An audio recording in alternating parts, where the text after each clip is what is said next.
Hey there, it's Olivia Savannah here from Olivia's Catastrophe. Today I'm here to give you a book haul and talk about some of the books that I got in the months of October, November and this part of December. As usual, we're going to be flexible with the descriptions because I haven't read any of them yet, or not all of them yet, and let's get right into the books.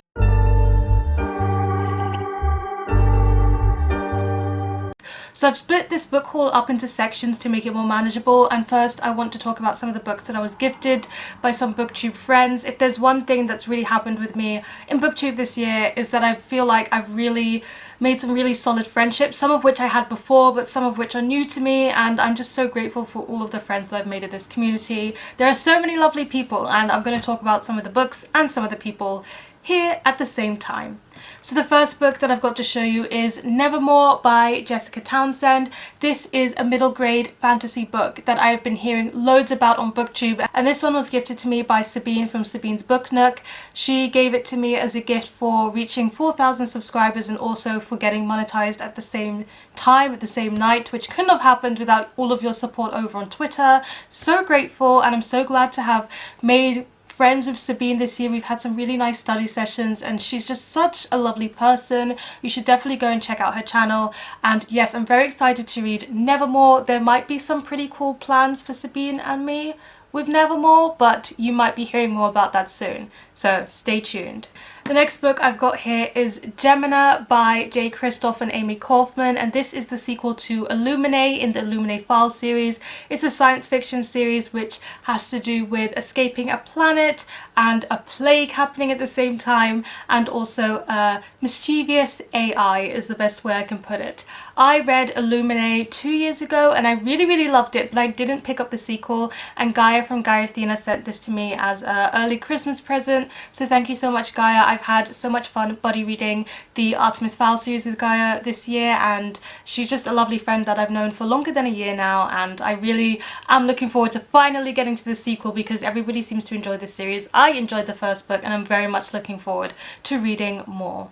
Up next we have The Prince and the Dressmaker by Jen Wang, and this is a graphic novel I've had my eye on for a very long time. I've heard it's a very cute, adorable story, and just flipping through here, the artwork is very colourful and bright and looks really inviting, and this was a Christmas present from my friend Cara from Wild Book Garden. I've known Cara for a long time now and she has such a great channel. If you want to learn about underrated books, middle grade and young adult, she's got a lot going on and she's just truly lovely. I'm very excited to read this one. Thank you, Cara. Next two books are someone that I've met this year, and that's Chelsea from Chelsea Zhao. We recently buddy read Seven Devils together, which was a lot of fun, and she sent me 2 of her 5-star reads from this year, which also both happen to be new adult romance, and one of them is Boyfriend Material by Alexis Hall, and I am a huge Alexis Hall fan. I really love a lot of his books, his romances. I think he's my favourite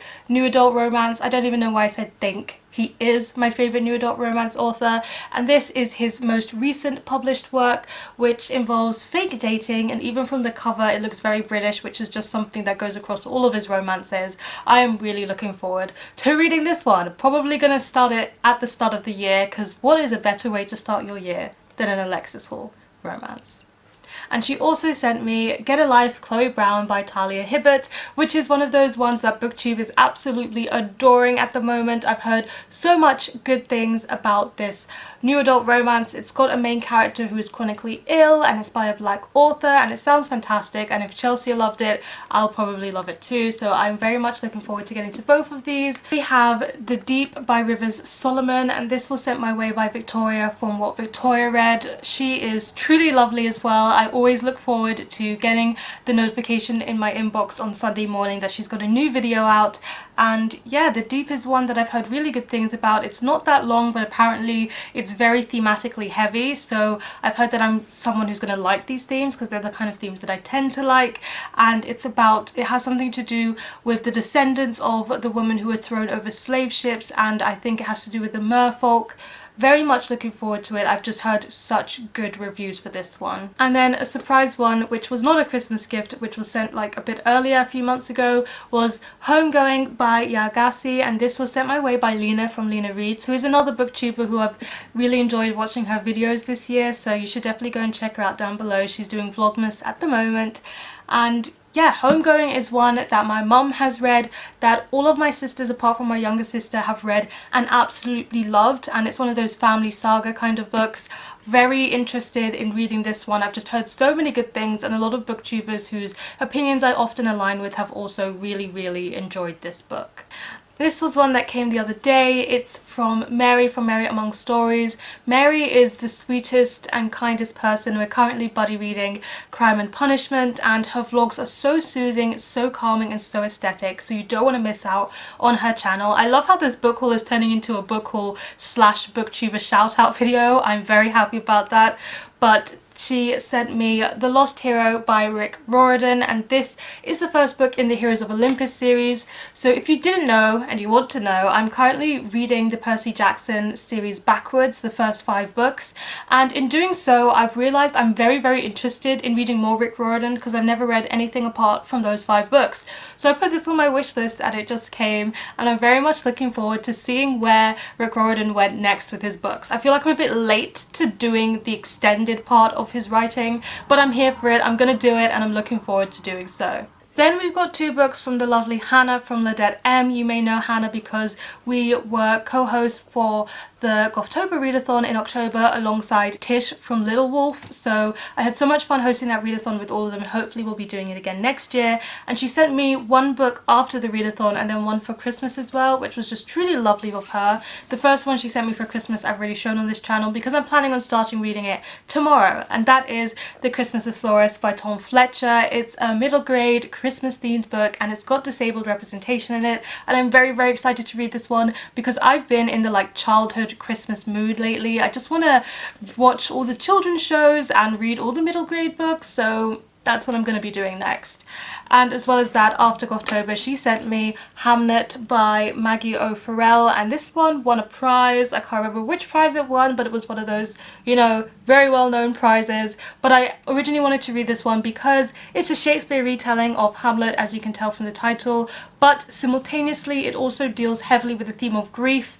Those are 2 things that I'm very interested in, the theme of grief and anything Shakespeare. So it was like this book was written for me to read it, and I've seen so many positive reviews from people whose thoughts I align with, so I'm very much looking forward to getting to this book. And then we have 2 books that were sent my way from Abby from Autumn of Pelennor. Abby and I have been talking more this year, and it's just been such a joy to get to know her. She's so lovely, and she sent me, the first one was The Boy, the Mole, the Fox and the Horse. That's a long title.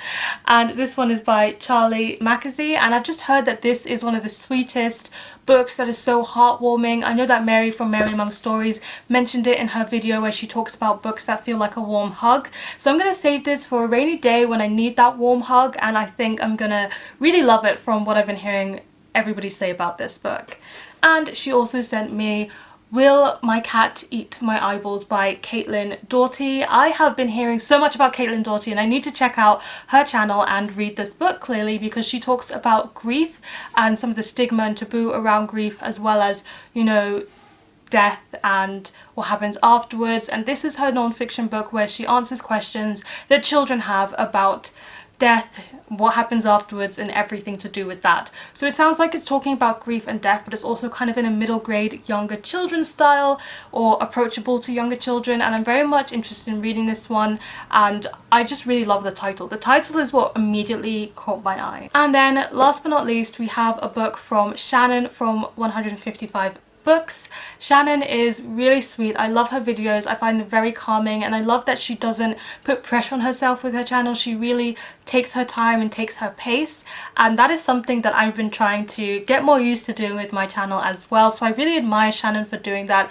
and she's just so lovely. And she's also been on a Shakespeare journey, which has been fun to see. We have a very similar taste in books as well, which is great because I can watch her recent reads video and then just pick out all the ones she loved and just add them all onto my TBR. And the book that she sent me was Before the Coffee Gets Cold by Toshikazu Kawaguchi, and this is one I also saw Abby from Autumn of Pelennor talk about on her blog. So this one is set in a cafe, and there's like a time traveling option in this cafe.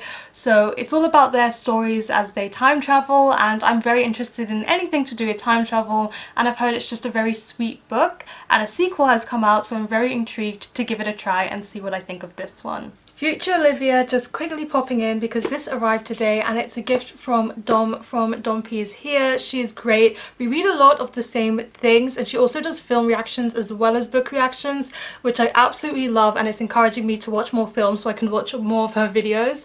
And she sent me The Phantom of Menace by Ian Douscher and William Shakespeare. This is part of the Shakespeare Star Wars series that I really love. I've read episodes 4, 5 and 6, and this is episode 1. I absolutely love Star Wars and I absolutely love Shakespeare, and combining the two into a book is perfect. It's retelling the films but in iambic pentameter, and it's bringing up a lot of Shakespeare's themes and imagery and ways of speech while also staying true to the Star Wars films, which is fairly easy to do because Star Wars was written with Shakespeare in mind. So it all fits perfectly, and I love this series so much. I cannot wait to start on the prequel series. There are episodes 1, 2 and 3 out if you are interested in that, and I think he's done some more in Shakespeare style, maybe, can't remember exactly, but yes, so excited to read this. So the next 6 books I have to show you are all novels in verse. I'm currently writing a novel in verse as one of my projects for my final year. It's going really well. I'm actually loving doing it, but I've got a little bit stuck on how to be creative with writing style. So I'm hoping that in January I can really work hard on maybe finishing my first draft, and I think reading some novels in verse is really going to help me. And the first one is The Black Flamingo by Dean Atta. I've been excited for this one ever since it came out. I went to see Dean Atta talk about it before it was even published, so that already had me excited for it. And it's about this man who goes to uni, I believe. He's gay and he's really into the drag scene, and it's about him finding his love of drag at this university and just learning more about himself.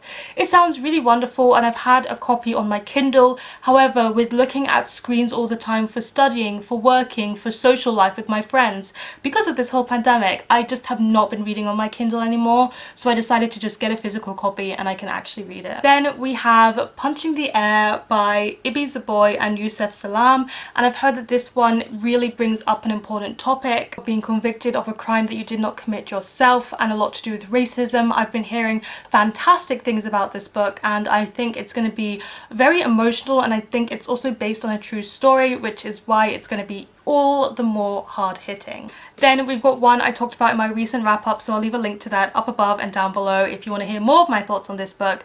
But we have Long Way Down by Jason Reynolds, and this one is about this boy whose brother is killed in gang crime, and he decides that he wants to commit revenge on the person who did it, and it talks a bit about revenge versus justice, the difference between the two and the consequences of actions. I thought it was fantastic. I also read it literally as soon as I got it because I was stuck with the writing style of my own piece, and it really did help me jumpstart into writing a bit more. So really enjoyed this one. More thoughts in that wrap up. Then we have Other Words for Home by Jasmine Warger, and this is a middle grade novel in verse about her journey from Syria to where she can get safety, and I believe our main character is a Muslim. And I read a book by Jasmine Warger earlier this year and it completely emotionally wrecked me, and I really wanted to read something else that she's written, so I don't know if I can even say I'm looking forward to this because I feel like it might emotionally wreck me as well, but I think I'm very interested in reading this one and seeing what she's going to bring to the table here. And then we've got 2 books that I completely got simply because Cara from Wild Book Garden enjoyed them and thought they were really good, and so therefore I wanted to see what they were all about. The first one is Moonrise by Sarah Crossan, and I believe this one has to do with the death row, and it's a novel in verse. I don't really know much else other than that, but I know that Cara really appreciated reading this one and it's very emotional, so I think this is going to be, again, another really hard-hitting one to read. These novel in verses are so emotional. And then last but not least we have Blood Paint Water by Joy McCullough, and this one is a historical fiction novel in verse, and it has to do with an artist. It's about one of Rome's most talented painters and nobody even knows her name. I don't know much about this book at all, but I know that Cara absolutely loved it. I think it was her favourite read of the year that she read it. So I am very intrigued to get into this one, and also Stephanie from Book Fever liked it, and both Cara and Stephanie were the ones who recommended me to read the Artemis Fowl series, and now they both recommend this novel in verse, so there's no way I'm not going to like this. Okay, up next we've got some review copies. Most of these are from Book Break and they are very lovely in sending me things, and then there's one that's from Bloomsbury. So the first one is Love is a Revolution by Renee Watson. I read Some Places More Than Others by Renee Watson for Bloomsbury last year, and it was one of my favourite reads of the year. It was such a good middle grade, so I was so excited when they asked me to read and review this one. It's coming out February 21st. It's about Nala, who goes to an open mic thing with her friend, and she meets a guy there who she's very interested in, and this guy is very activist and politically active, and so Nala decides that to impress him she's going to transform herself into somebody that she's not, that she can appeal to him all the more. And I think it's about facing up to truths with yourself, also with the people around you who you love, and truly finding your own self, and how love is a revolution because of that. I am very much looking forward to this one. I'm so excited to read more Renee Watson, especially one of her young adult works. Then from Book Break I was so excited to get Brown Baby by Nikesh Shukla, and this is his memoir of race, family and home that was written specifically for his daughters, and I'm so excited to read it. I think it's going to be one of the first books I read in January as well. I know I've said that about something else in this haul, but I really am excited to get to this one and cannot wait. And this one comes out February 4th, 2021. Up next, Book Break sent me Uncomfortable Conversations with a Black Man by Emmanuel Acho, and you might know him from his YouTube video diary series which has the same name, and in this one he's answering questions that white people have sent him about being black, and every chapter is a question that he was sent and he answers it. Pretty straightforward non-fiction. I have read this one in the month of December, so you'll hear about it again in my wrap-up, but I actually read this in one sitting. I raced through it, and that doesn't often happen with non-fiction. I found it to be incredibly readable and a very good starting off place if you want to start reading books about anti-racism, but you'll hear more about it later, and thank you Book Break for sending it my way. A book that you've heard a lot about on this channel, okay, and that is Cannibalism by Sophia Sinclair, also sent my way by Book Break. It's a poetry collection that I am absolutely loving, but absolutely taking my time with, enjoying. It's fantastic. It's written by a Jamaican poet, and a lot of these themes have to do with home, identity, race, being of two cultures, and it's just so good. And then last but not least from Book Break I have A Nurse's Story by Louise Curtis with Sarah Johnson, and it's about a nurse's life during the COVID crisis, so it's quite on the nose. If you're not ready to read this one, don't pick it up, but I do think it's going to be very, very interesting. My older sister works in a hospital, and she has been working during the COVID time and working with COVID patients, so I've been hearing about the whole situation from her and from her perspective, but I am very interested in reading this book and seeing and learning a little bit more about the situation from a nurse's lens and point of view. Novels in verse were counted towards books for studying and for school, and then I've got the books that I bought myself. I set myself a rule in June where I counted all of my books that I can buy one read book and one unread book a month, and I'm going to show you the books that I bought within that rule. And then in October, one week I was just having a tough week in my Gothtober blog, so you can see it, and I just went to a secondhand bookshop and bought books that were outside of that rule. But first let's focus on the ones that fit inside of it. So we're going to start with October books, and for October the book that I'd already read and decided to buy was Kindred by Octavia E. Butler. This was my favourite read in January this year. I absolutely loved it, and when I read it I borrowed it from a friend, so I'm really happy to get my hands on my own copy. I 5-starred this one. I have not stopped talking about it since reading it, and in this one we follow our main character who lives in the present day, but she gets pulled back into 1815 where she's assumed a slave because she is black, and she keeps bouncing back and forth, and she's trying to survive living during the slave times on this plantation. It is way more complex than that, and it's absolutely fantastic. I definitely recommend you read this one. If you want to know about content warnings for it, check out my January wrap-up that I've linked down below, because then I'll have the content warnings for it, which I won't be able to remember off the top of my head now. And then for my unread book that I bought in October, I have Artemis Fowl and The Last Guardian by Owen Colfer. However, I have since already read this because I was buddy reading the whole Artemis Fowl series with Gyrathena. If you've been watching any of my wrap-ups for the past 8 months, you'll know that I've been loving this series. It was absolutely fantastic and I just needed to get the last one so I could buddy read it with Gyrathena and finish the series that I adored. I won't give you what it's all about because I've been talking about this non-stop for 8 months, but it's a really good middle grade fantasy series. Definitely recommend it. Then for November, book I read already and decided to buy was And Then There Were None by Agatha Christie. This is my favourite Agatha Christie and also the first Agatha Christie I ever read. So when I read it on my Kindle and therefore I didn't own a physical copy, but I decided to finally get one for my collection. I've been collecting these HarperCollins editions of her works and I really love this one. It's about this group who go to an island. They've all been sent there by someone and slowly one by one they all start to die, and it's a question of who did it because there's only a limited amount of people on this isolated island.